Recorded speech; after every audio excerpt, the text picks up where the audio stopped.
27 day is a webinar, starts with a webinar that is on the update of management of 46XX ovarian dysgenesis and primary ovarian insufficiency. And then we will have a 15 minutes break, and then we will have a round table where we want to all of you to discuss the future and of Endo-ERN, in particular regarding the conditions of that affect sex development and maturation. But now we start with this webinar that is given by Professor Philippe Touraine. Philippe Touraine is a very good friend of mine. I know him since several years, and he is a real expert in the field.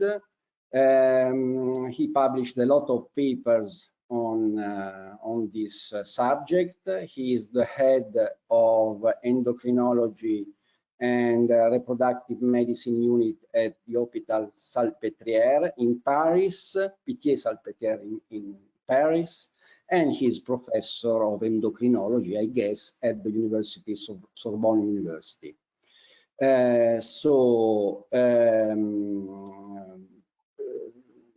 Just to say that he will cover, I think, several aspects of the management of this disease, going from the genetics, the basis pathogenesis of the disease, and also, I think, on the management of the patients, that maybe is guided also by this precise diagnosis that can be reached in several of the kind of these patients, in a good part of these patients for the moment. We will have at the end of the presentation, I think, about 15 minutes for the discussion, and I invite all of you to be very active in the Q&A section, and we wait for your comments, your questions to Philippe, and for the general discussion. Please, Philippe, start. You can start.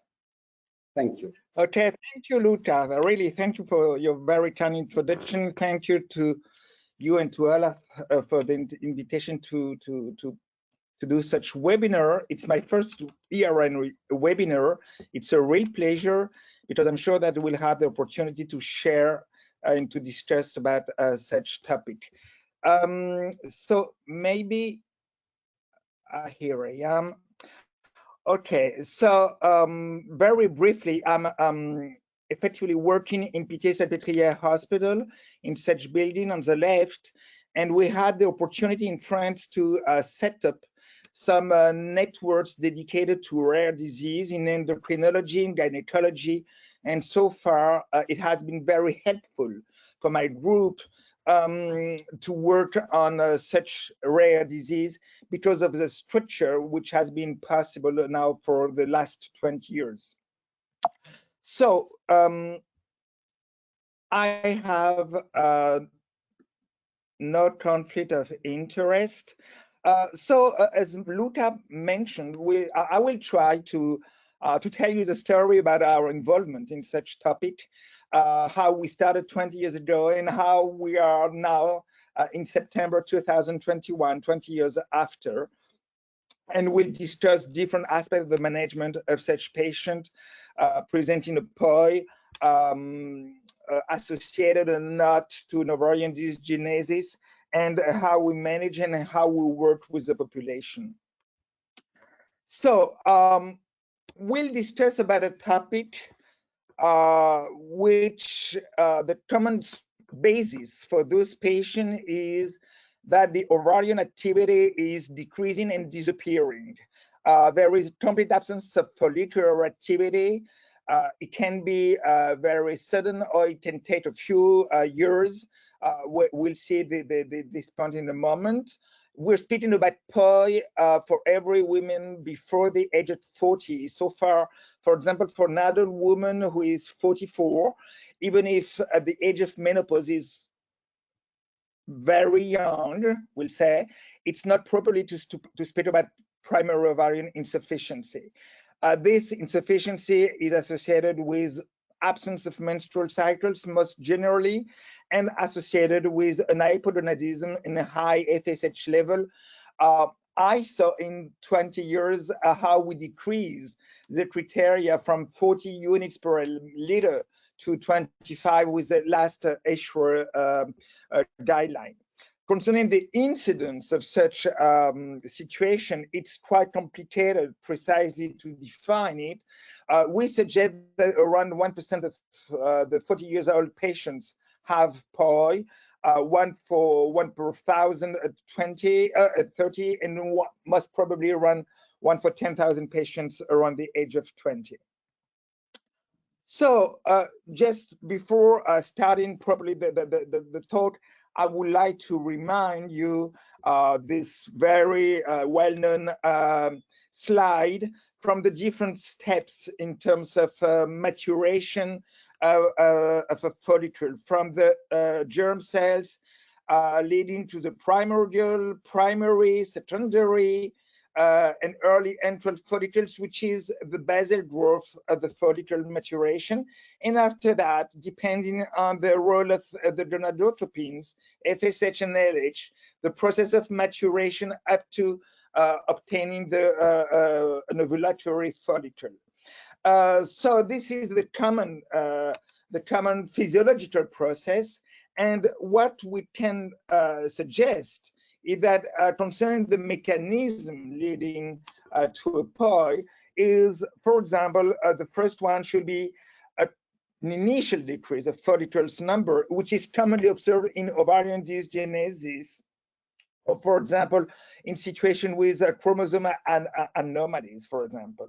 The second process is the accelerated follicular atresia, meaning that initially the baby, the girl, has a normal number of follicles, a few millions, and after that there is an accelerated process, for example, after chemotherapy during childhood. And finally, the third process should be the absence or the alteration of maturation, of a current maturation, and meaning that you do have a number of primordial follicles which is potentially correct, but one of the steps beyond that is not working enough to permit to obtain a complete ovulation. So if we try to just summarize the two main mechanisms, depletion or dysfunction, we can suggest that we have in one hand what is perfectly known in terms of chemotherapy, for example, which is not a dysgenesis, it's an acquired POI. The X chromosome anomalies and the FMR1 anomalies too, which lead to an accelerated atresia in any case, and follicular dysfunction, which is associated with some particular autoimmune disease or in some cases of gene mutations. In 20 years ago, everybody said that in 95% of cases, it was impossible to give the patient precisely an indication about the etiology of POI, beside the case of ovarian dysgenesis, if you do have a story during childhood and early puberty, for example, or the absence of puberty. And actually, we recently sent a paper which is currently submitted, and we can suggest that we can have now around 50% of our population with an explanations based on new genetic approaches, essentially. So how did we start? We started with genetics because maybe I remind you, a group from Alex de la Chapelle in Finland, more than 25 years ago, published the first the first description of the genetic mutation of FSH receptor gene with an homozygous gene mutation leading to a complete absence of activity of the FSH receptor itself. And the population was very particular because they had resistance to gonadotropins, but the presence at the ovarian level of follicles. So it was the indication that the presence of follicles was absolutely complete, but the absence of maturation was almost complete, leading to an absence of ovulation and absence of menstrual cycle, absence of puberty. So far, when we had such a first publication in the last part of the century, the past century, we decided to work on such topic and to set up a network in France, so 20 years ago. So how did and so we decided to set up this network, which was very basic. I mean, we wanted to have a lot of clinical data, and it was quite important for us to have a very complete clinical phenotypes in terms of multiple criteria, amenorrhea status, primary, secondary, the historical the family, a lot of questionnaire concerning many different points of the gonadic function. We performed morphological studies systematically for every patient with pelvic ultrasonography, and even 20 years ago, sometimes ovarian biopsy, and of course, everything concerning biological phenotype. So after 20 years, we didn't reach the 1,000 patients yet, but probably next year, we have 931 patients up to now were in this cohort, which is currently managed by my tech lab, Jérôme Dulon, and initially Anne Bachelot, my colleague, worked a lot on such topic. So what is the distribution of the patient in this cohort? Because the first part will be dedicated really to the clinical aspect of this population of POI. We do have patients with all different ages. I mean, we do have patients who are below the age of 20 on the left part, and we have after that patients in different categories. We do have a lot of 170 patients below the age of 20 because we have been working a lot with the pediatrician, and especially patients were referred initially for ovarian dysgenesis with a normal karyotype, because in this cohort, we're not focusing on patients with obvious karyotype anomalies such as Turner syndrome, for example, who don't belong to this cohort of patients. And after that, we do have many patients you can observe between the age of 35 up to 39. And initially, 20 years ago, we were completely convinced that the first part, on the left part, the younger population, was the most genetic population, and the population on the right part, the red one, was less genetic because those women have been able to become pregnant, for example, and had maybe a milder phenotype. We'll see. It's not so obvious. It's not completely well understood, actually. Concerning the amenorrhea status, we do have essentially, because I'm an adult endocrinologist, we do have essentially secondary amenorrhea in 102 patients among the 931, and we had 120 patients with primary amenorrhea. If we now to focus, and this was very interesting for us, because we wanted to distinguish the population associating the age of the patient and the amenorrhea status. And what you can observe is on the left part, of course, most of the patients with primary amenorrhea were young patients. I mean, 2/3 of the population of primary amenorrhea was below the age of 20. But what was unexpected and a little bit weird is the fact that we had 1/3 of patients with primary amenorrhea and a diagnosis performed after the age of 20, most often between the age of 20 and 29, meaning that still we have poor habitus, just maybe to give some hormonal treatment in front of a patient with primary amenorrhea without performing a diagnosis, which is not acceptable for the patient. So far, actually, it should be not possible to have some patient referred when they are 25 or 30 for primary amenorrhea without any precise diagnosis of POI Dysgenesis. Concerning the secondary amenorrhea, the other point which is quite interesting is the fact that even if the majority of patients with secondary amenorrhea are older than 20, we had a 15% of patients very young, meaning that even if you do have an amenorrhea when you are 18, for example, you cannot exclude formally that the patient, the young woman, doesn't have POI, for example.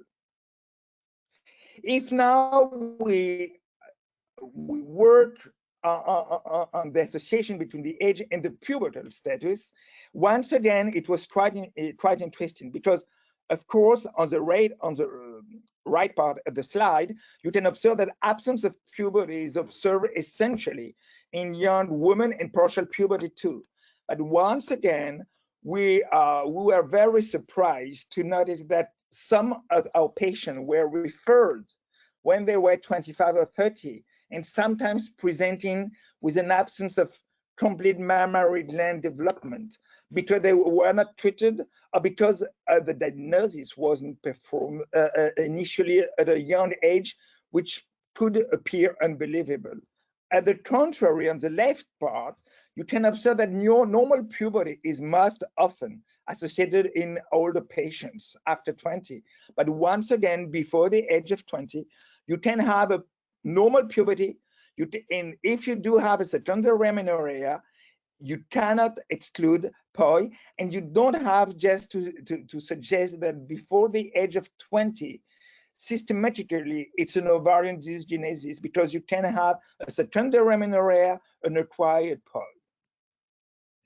So for all these patients, we perform ultrasonography, and in most cases we didn't observe strong things. It's true that 20 years ago we performed the quality of the pelvic ultrasonography was poorer, just with an indication concerning the surface, not the volume, for example, and the complete description of the potential follicles was not good enough.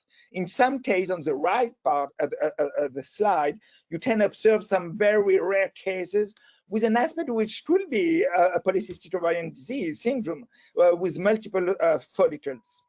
And what was quite interesting is when we proposed to the patient to have cystoscopy with an ovarian biopsy, which was a very strong attitude in these patients, we observed two different patterns, which was on the left part with the presence of a follicular maturation, for example, with early secondary follicles or early antral follicles, and on the right part, a complete fibrosis.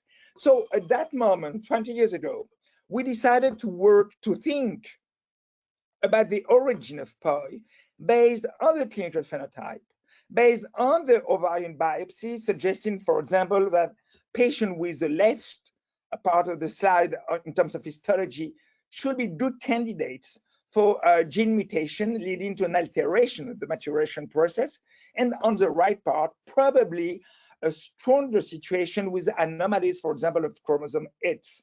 So this was the attitude at that moment, and I would like to remind you that at that moment too, we thought a lot about the results from knockout mice for the different gene. So this was a moment during which we all had a candidate gene approach for all these patients.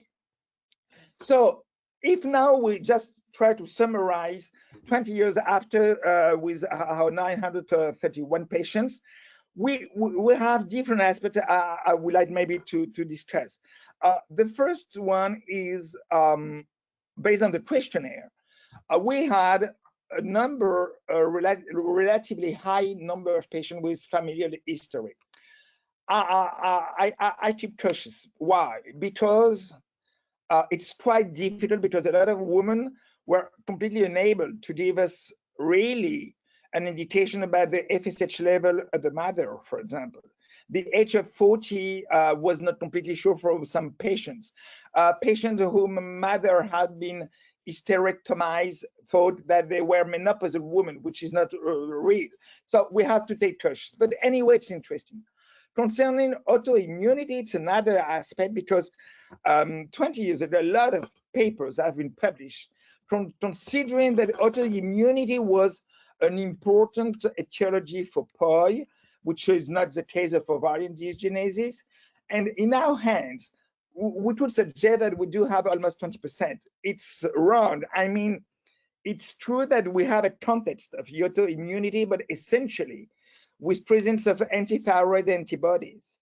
And so far, between the age of 20 and 30, it's very common to observe such numbers, such a rate of antithyroid antibodies. So we don't have such phenotype of ovaritis with an infiltration of length cells within the theca, the ovary, which has been observed by some groups. So I will be very cautious. I told you we don't have specifically patients with karyotype anomalies initially, but we could find in some cases some rearrangements within its chromosomes. And we published, as mentioned, Luca, many data concerning the genetic approach of this patient. I will focus on some of them in a moment. So the last phenotype I would like just to underline, because it can be, if you are interested in such topic, you can be in front of a patient with such phenotype, is the fact that it's quite important to keep in mind that POI can be fluctuating. And don't forget, the association patients know that perfectly well. POI, in most cases, could be a final diagnosis, and so far with a very poor prognosis in terms of fertility. We'll describe that in a moment. But in some cases, we have to we can observe some fluctuating POI. And so in front of a patient, you never have to define POI as a menopausal status, because menopause is a physiological, complete, definitely a definite process, which is not the case in some cases of POI. For sure, we also have to notice that POI, unfortunately, in most cases, will lead to a final process of infertility, but we have to take cautious in front of the patients. So we decided to focus a few years ago on this population, presenting a spontaneous resumption of menses, but also patients with a low FSH level or spontaneous pregnancy. And what we observed is that during the first year after diagnosis of POI, you can observe some fluctuating POI. And in general, even if you can observe a real small trend to maintain an increase of such number after 1 year after the diagnosis, if you don't have a fluctuating POI, there are quite few cases with such improvement. If we observe the population with fluctuating POI, which is not the case of ovarian dysgenesis, this population is almost based on patients with secondary amenorrhea, with the presence of follicles, which could explain why we observe in such population maybe a less important phenotype. And if you correctly observe the population, the cohort on one hand and the fluctuating POI in the second hand, you can observe that in general, in patients with fluctuating in red, they do have lower FSH level, lower LH level, and a trend with an increase of inhibin levels and estradiol levels. At the contrary, AMH, which wasn't performed in every case 10 or 20 years ago, was not different between the two groups, essentially because AMH is a marker of the reserve, of the follicular reserve, and not the maturation one. And most probably we can suggest that if you can observe some fluctuating POI, it's associated with the presence of follicles. And finally, you can see that in our hands, we have a very low number of pregnancy, but it was in pregnancy in a population who declared that they wanted to become pregnant. Of course, the young women below the age of 20 were not in such population, but you can observe that the lowest spontaneous birth pregnancy was very low, 1.5%. At the contrary, almost 15% of the fluctuating POI to develop pregnancy. It was just patients with secondary amenorrhea, no primary, and patients who were treated or not treated with hormonal replacement therapy. So the second part now, I would like to focus on the genotypic approach. Of course, we know for a long time, and the study, the FMR1 gene, searching for any anomaly, the fragile its gene, is quite important. I just would like to remind you that everybody bears some multiplication of the triplets, CGG, but we do have a number which is below the number 45. Between 45 and 55, it's the gray zone. After that, you do have a pre-mutation between 55 and 200, and after that, a full mutation with more than 200. And what we do know is that patients with a pre-mutation have a higher risk into developing POI from up to 20%. Explaining why in some families we do have a higher number of patients with FMR1 gene mutation. At the contrary, the sporadic mutation, a sporadic case, excuse me, with a number around 5%, it's our rate in our population. At the contrary, a patient without any fertility disorders has a very low risk of presenting such a gene mutation. So will tell me why it's very important in measuring and searching for such mutation if patient is infertile. Yes, it's quite important because I mentioned that even if it's a very rare situation, you can observe POI fluctuation. And because of the importance of the familial study for the sisters, for example, if they become pregnant with a male patient, we know that they do have a higher risk of mental disorders of such patients. And for the patient herself, beside the question of the fertility, it's quite important to follow up in terms of neurological complications. So I told you that we started with FSH receptor gene. We started to think about that. And we started collaboration at that moment with Michin Misrahi. And we were very lucky because based on the on this cohort, which started at that moment, we focused, as I mentioned, on the clinical phenotype, the histological aspect of the patient, and we suggested that in some of them, they could have the presence of FSH receptor gene mutation. And we were very lucky because year after year, we described 3 different patients. The 2 patients with a double heterozygous mutation and 1 with an homozygous mutation of the transmembrane domain. And what was quite interesting at that moment, when beside the description, the identification of the mutation, was the fact that we were able to distinguish 3 patients with 3 different gene mutations and with 3 different in vitro receptor FSH activity. The first patient was a 28 years old patient with a normal puberty in secondary amenorrhea. She was referred because she wanted to become pregnant, and we observed some early antral follicles at the ultrasonography. We observed in vitro activity around 1/3 of the complete activity, explaining why we could observe some maturation. We could observe a clinical phenotype which wasn't so strong. The second patient had a normal puberty, but a primary amenorrhea, suggesting that maybe the phenotype was stronger, with the presence of primordial and some secondary follicles, and the activity remained not completely absent, around 15%. And finally, the third patient with the homozygous mutation of the transmembrane domain, we observed the complete absence of puberty, a primary amenorrhea, no follicles, just some primary follicles, and with a complete absence of FSH receptor activity. So we were very lucky and happy because we could observe a real correlation between the phenotype and the genotype.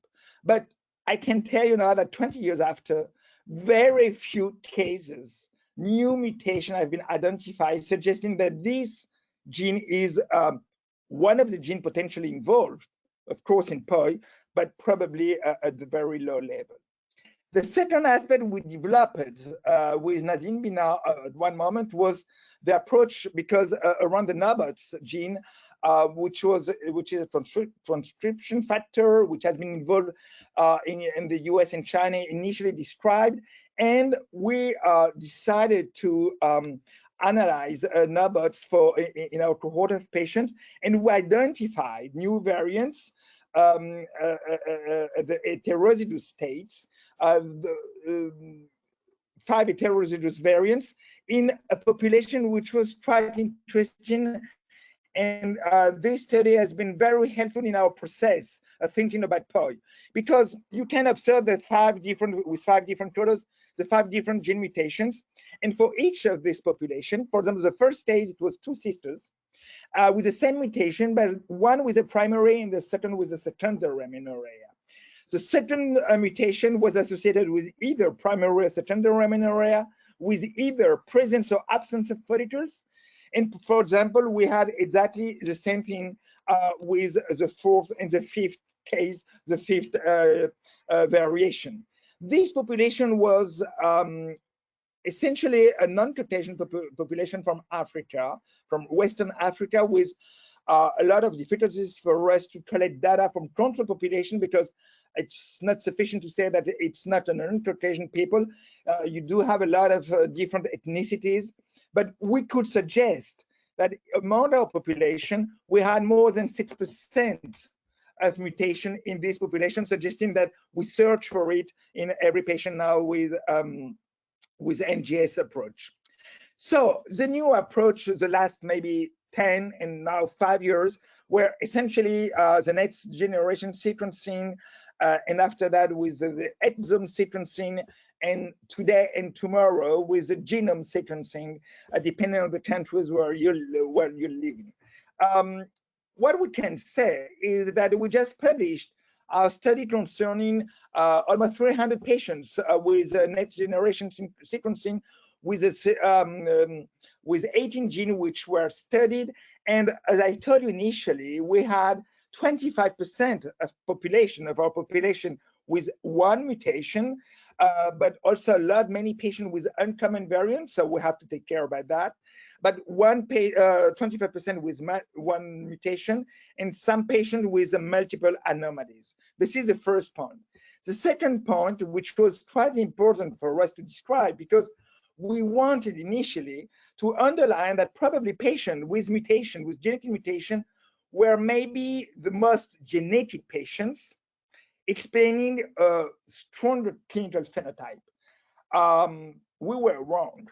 I mean, if you observe, for example, when we compare the patient with absence of variant and patient with all variant, whatever the variant is, we didn't observe any difference between the 2 populations concerning the presence or not of familial cases, concerning the presence of primary amenorrhea versus secondary amenorrhea, or the age of secondary amenorrhea. Absolutely no difference. And even if for some of them we searched for difference in terms of spontaneous pregnancy, it was absolutely the same rate in that population. And now if we focus on NOBOTS, because it was the most prevalent variant, we observed maybe a trend for primary amenorrhea in this population, but you can observe that it's not so obvious that patient with genetic variant had a higher risk of presenting a primary amenorrhea, for example. And after that, we also studied a large group of patients with an historical familial history. It was much more precise than I previously said, because we had precisely to have information from the mother, from 1 sister or brother, and we had to include for each group some province, brother or sister with normal fertility, for example. And since we're currently submitting this manuscript, we have 2 parts, some genes which have been already published, so you can see them, that we describe new genes. We describe new cases of patients with such a gene mutation, but it's already published by other groups, so it's not very new. And beside that, we are quite interested because we are focusing maybe on new genetic approaches, new genes in this population. So if now we try to summarize these last 10 years, which are the genes involved in POI and in some early case of the ovarian dysgenesis, you can observe that every chromosome is concerned. I mean, every chromosome is concerned, whatever from chromosome 1 up to chromosome 22, and of course, chromosome 8 remains one of the key points for the normal ovarian development and ovarian function. But beside the description of the gene, we suggested a few years ago when we published our clinical data on around 650 patients at that moment with Elena Tucker and Andrew Sinclair from Melbourne in Australia. We distinguished the different genes which could be involved in the process of POI depending on the function. And beside the description just of a gene, it appears quite important that we do have some subgroups of genes involved in the hormonal support, on metabolic support, on cell death, on gonadogenesis, on cell divisions, on follicular activation. So far, some subgroup of genes which are involved in different functions, which are very particular. And this slide, which has been presented 5 years ago, should be updated year after year because we could move on with a new different approaches. So what appears, what could I say as a first conclusion?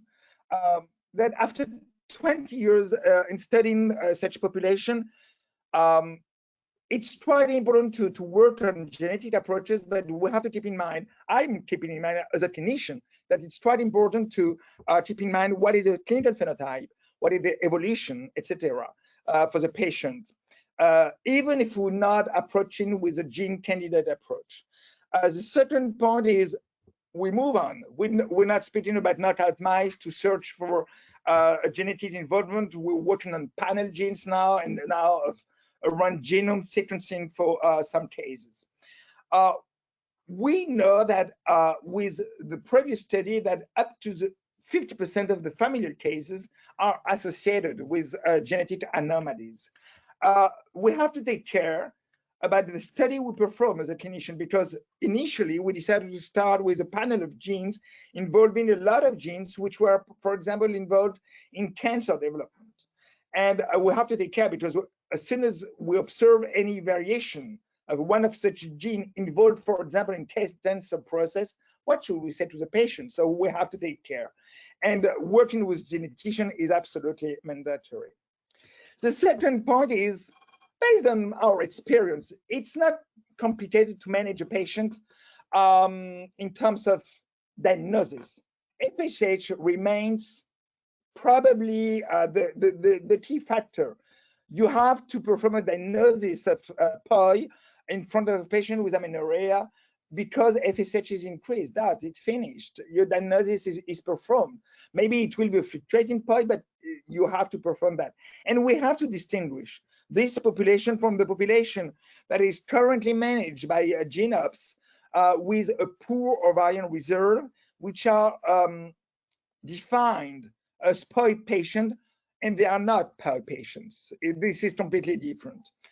Performing the measure of AMH is important. In terms of genetics, karyotype in search for MA1, FMR1 remains the basis. And of course, now we propose to every patient a genetic approach with at least NGS, and maybe more and more with a genome approach. Concerning the clinical aspect, what are we afraid about? It's a long-term absence of treatment. Many of these women will stop the treatment with estrogen, and we know that estrogen are mandatory for those patients at least up to the normal physiological age of menopause. So far, we have to convince this population to be treated to avoid cardiovascular consequences and osteopenia, osteoporosis. We published some data concerning such aspect. It's around 2/3 of our patients who present osteopenia and osteoporosis. Autoimmunity, I told you I was a little bit disappointed because we don't have precisely good antibodies. And finally, I don't have time to present our data concerning the psychological approach, because we did it in a small cohort, a study in terms of psychological aspects. It's quite mandatory to take time in front of this patient, because the diagnosis announcement may be very difficult to accept for those young women. 10 years ago, the NIH had published some data concerning their approach, and patients complained a lot about the absence of psychological support, for example.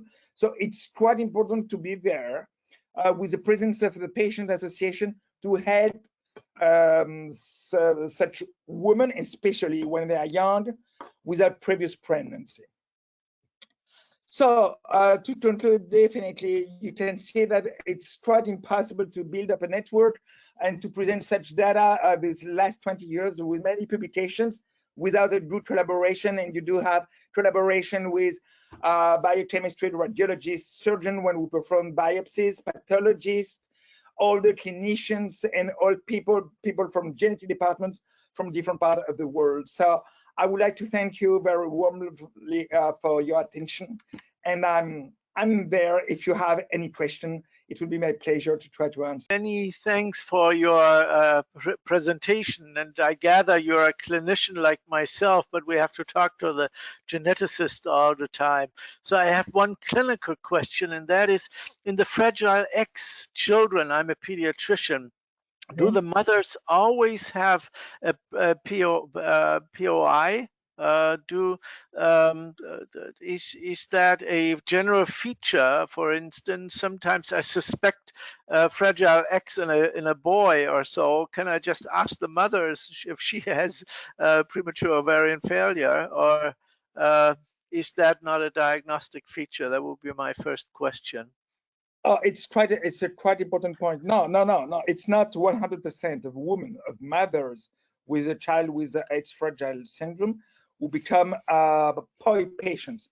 I mean, they have a higher risk, and that's why I explained previously that even if you do have, if you have a patient, an adult patient with POI, with X fragile, we have to search in the family, in the sisters, because if they bear X fragile gene mutation without POI, the boy can have X fragile, this is the case of your patient, and develop some disorders during pediatrician, during childhood. So no, it's not sufficient. If the mother says, oh, after pregnancy, I became POI, yeah, it will be helpful. But if not, no, you cannot exclude it. Yeah, because it would be helpful for people like me if we could ask that question just to make a diagnosis of Fragile X. So, okay, that doesn't work, but I have another question. I just come back from a meeting with our system biologist, and of course, everybody does genetics, and with Luca and possibly many others we have discussed on the genetic approaches. And what now comes up is the new whole genome sequencing approaches, not with short reads but with long reads. I mean, does anybody have an idea of how we should go about this as clinicians?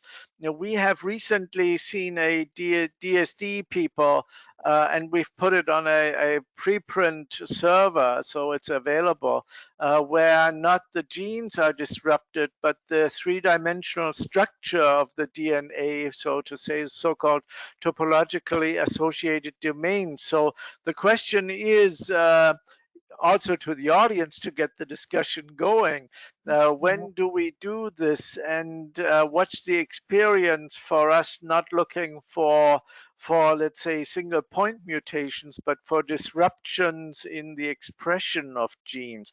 Is anything known for that? Because the example of POI is quite good, as you have shown. It's a dynamic process, so it may not be a point mutation, but it may be a regulatory effect of expression of genes. Luca is nodding and thinking, but that's a question maybe to anybody who is more into genetics. Are we looking for the right things in genetics, and where's the future?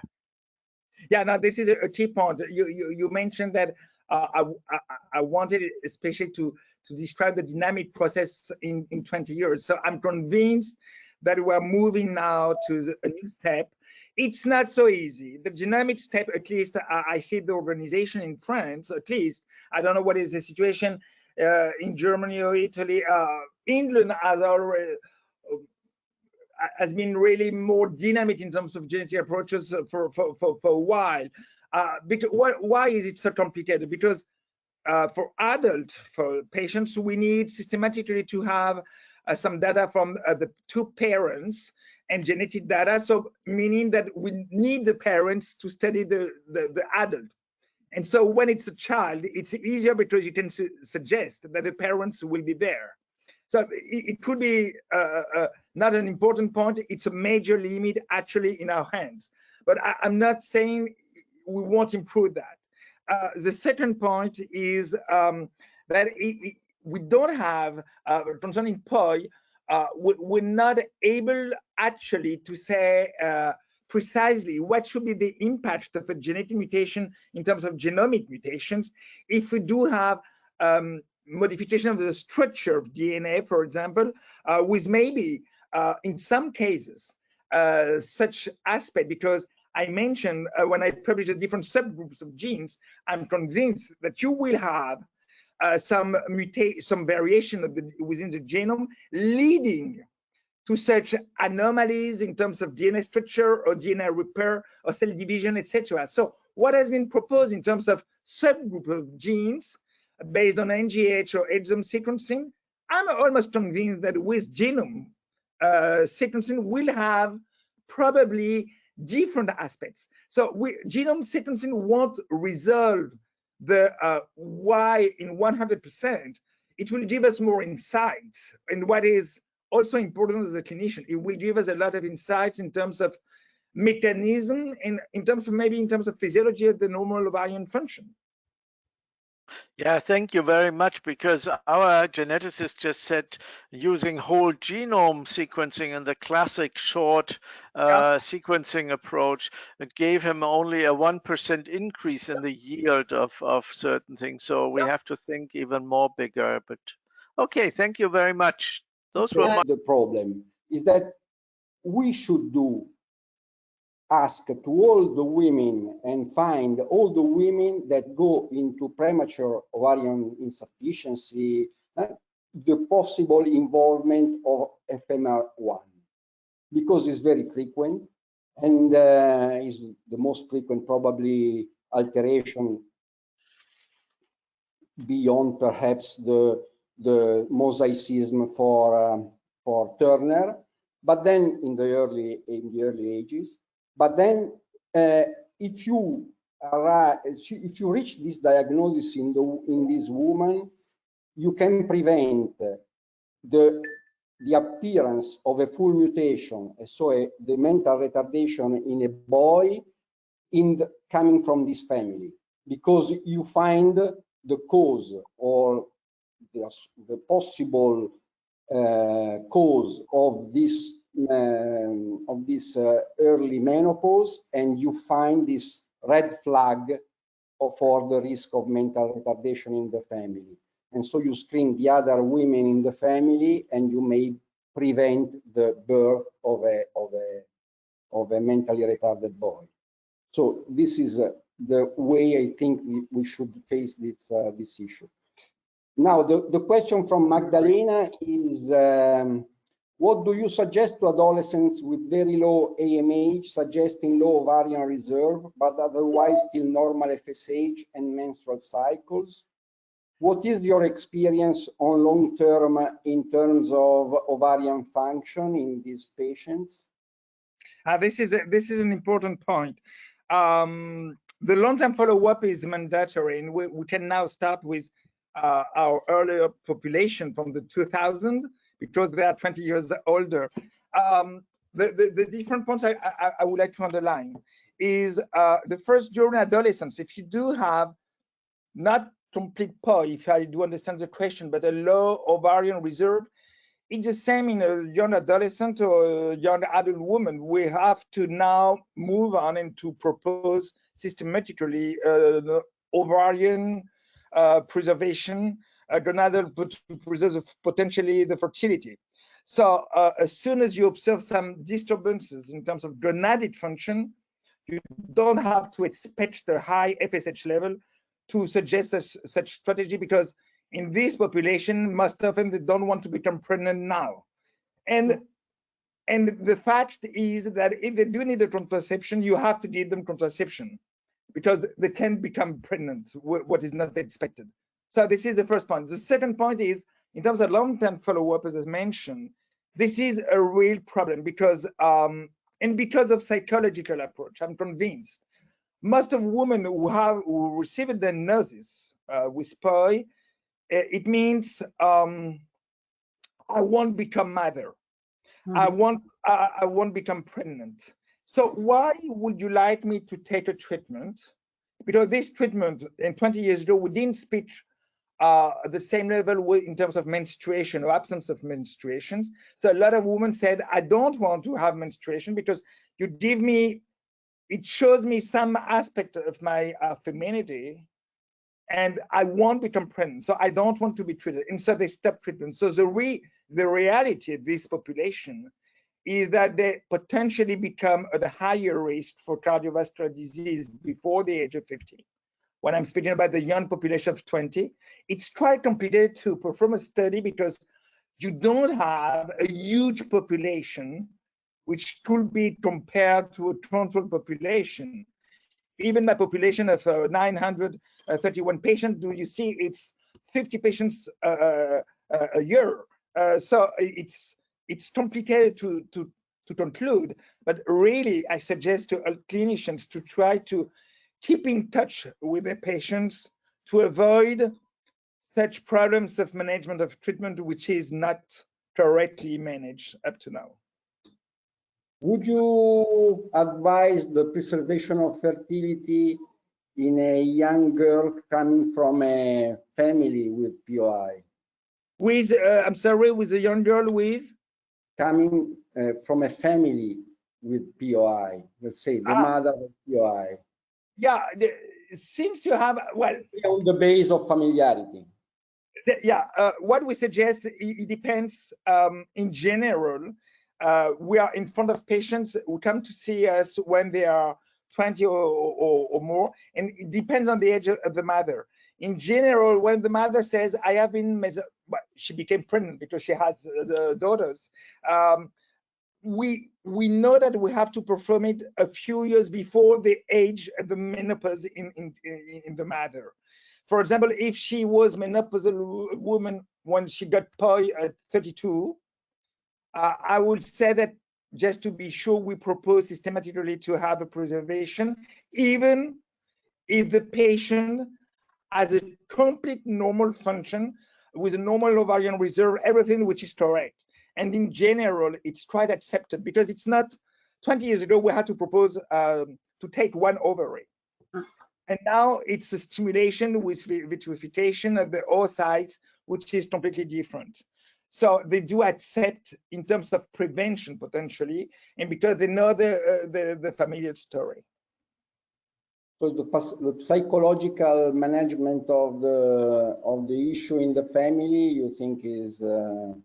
I think the psychological aspect in every aspect of POI is probably the middle of the most important thing.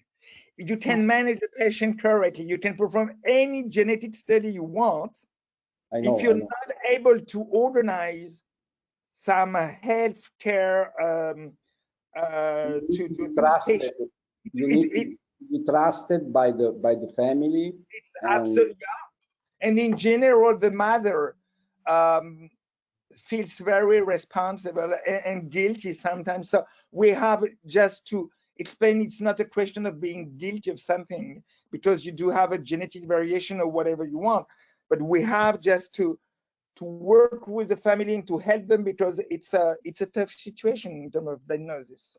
We have an interesting point from Russia, Ode, who is asking, have you noticed an increase in POI cases during the COVID-19 pandemic? I have not, but maybe. I have not, but you know, I will tell you at least maybe the contrary, because many patients during COVID pandemic were not referred to any doctors or specialized doctors. So I would say not.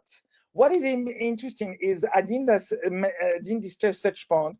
In all publication, it's indicated that the viral infection, etc., may be responsible of POI.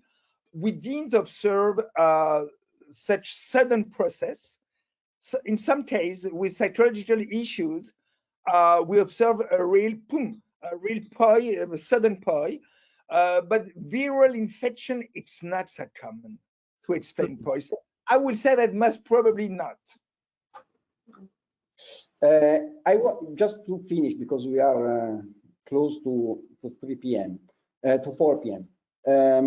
My question is on autoimmunity. No? You said that it's very difficult condition to be understood.